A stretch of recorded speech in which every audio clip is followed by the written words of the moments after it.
This video will walk you through the initial unboxing of your DWX-42W dental wet mill and help you verify that all parts and accessories are present. Cut the tape on the top of the box to open the box flaps.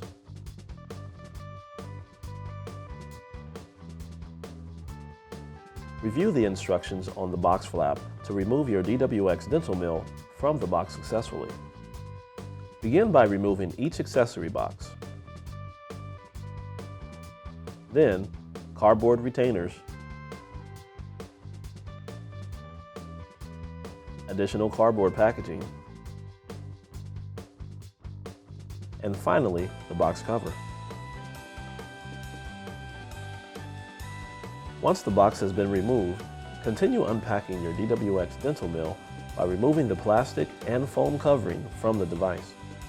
Remember to save all packing pieces, including the box.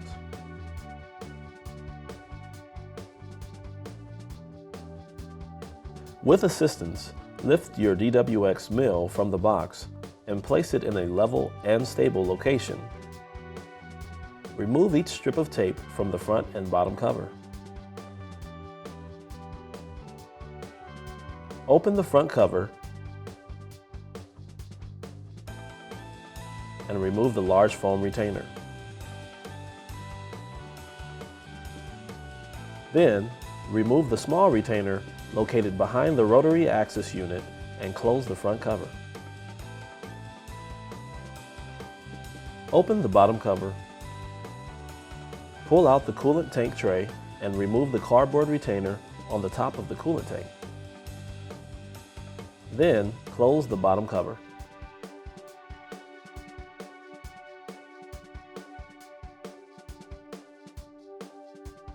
Your accessory boxes should contain a daily maintenance card, setup guide, software package, power cord, USB cable, regulator with 2 screws, air hose, 2 drain hoses, ATC magazine correction jig with 1 screw, rotary axis correction jig, detection pin, hexagonal screwdriver, a large storage case, 3 taper cleaners, collet replacement jig, milling burr removal jig, 2 nozzle cleaners, a collet brush, a collet tap, cloth for care, collet grease, small storage case, measuring cup, 2 coolant filters, a waste receptacle, and 4 dedicated milling burrs. Additional accessories necessary to operate your mill include distilled water, coolant additive, chelate agent, a 6mm polyurethane air hose, and a compressed air source.